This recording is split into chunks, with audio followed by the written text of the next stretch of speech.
I am pleased to have been able to grab Amy Erixon just after her presentation here at the REALiTY conference. And Amy spoke on technology innovation in real estate. Amy is the principal and managing director of investments at Avison Young. So you had so much to say about technology. Would you want to give us sort of your top points, the highlights that you think are really important? Yeah, thanks.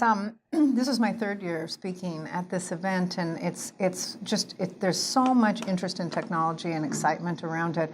This year, I chose to speak about artificial intelligence and mixed reality and the real estate applications, where they are, how they work, what's behind it, what these companies want from us for the opportunity to utilize their apps for free, and when we should use them and when we should fear them, and really talked a bit about the policy implications for our industry about the implementation of these tools. So how do they work? What are you talking about? Give us an example or two of what kind of tools you're talking about. Yeah, when increasingly we're finding that building systems are getting automated to create more comfortable and economical environments. And by embedding sensors everywhere in the building, you can collect that information. And the computer AI systems can continuously monitor and assess that information and calibrate the equipment to get to optimal results. And that's something that is really tedious for people to do. So it's a good illustration of a robotic automation process that improves the comfort and economy of our environment without necessarily adversely affecting us on the job front. Right. I'm not a believer that the future is going to have fewer jobs. I think we're going to have better and richer jobs, but I do think that there's a skills gap in terms of implementing these technologies, and that's got to be a focus of all of our employers and the market in general in order to ensure that the outcomes are beneficial to us as opposed to adverse in the near term. Right, right.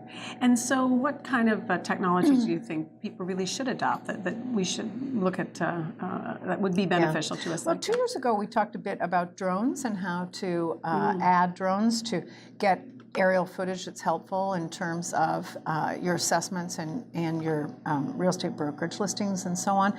This year we talked about mixed media realities. So I shared the difference between AR, VR, and holograms, and how those technologies are best deployed for marketing purposes and for design and construction purposes. So the new layer from some of the comments that I've made in recent years was about holograms and how they are scalable and they can pull in data from any kind of governmental system. You can work at small scale to design the attributes, and then you can blow it up to life-size scale and walk into the spaces yourself. And just there's the power of these technologies and their ability to help you in real time collaborate with your team members with whom you're executing projects and draw in data from any source, governmental, industry, trade associations, data banks, you name it, to better inform decisions in real time. It's just awesome. I just love this stuff. But where the data's stored, how it's used, we need to care about all of that too. So part of your presentation was what we should fear about this. What should we be thinking about as business people or realtors? Yeah. Well, I talked a bit about the technology underpinning artificial intelligence because many of the other presenters here are talking about some of the topics I spoke on last year with respect to big data and blockchain and some of those technologies that use some of these embedded algorithms. Now, there's two sort of sets of algorithmic tools. There's the ones that are actually designed by people, and then there's the so-called trained systems, which are trained by big data, and they just are given, look for these outcomes, and then the computers sort of do it on their own. And when a computer is doing that on its own, sometimes they come up with more elegant solutions than the best expert in the field can come up with, sometimes more effective. They're finding cures for cancer this way. But there's two kinds of decisions, and there's a whole gray area in between them. There's ones that are basically data-based, and they don't have morality and cultural overtones. And then there's ones that have a whole bunch of cultural overtones that need to be considered in terms of a policy framework for rollout. as an industry, we need to care about this. We need to be talking to our elected representatives about this.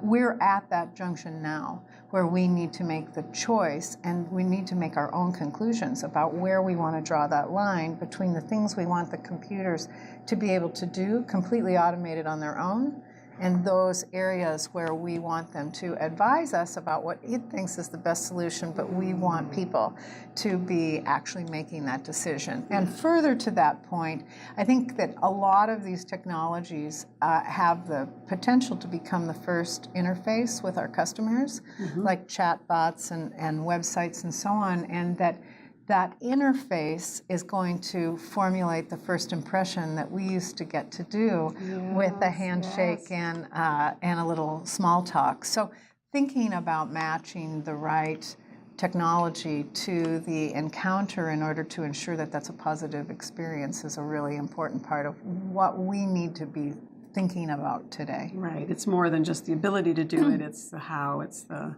Right. Fascinating. Amy, thank you so much for joining us. And your session was very well received, I know, from the people here. Great. Thanks for having me. Wonderful. I've been speaking with Amy Erixon from Avison Young.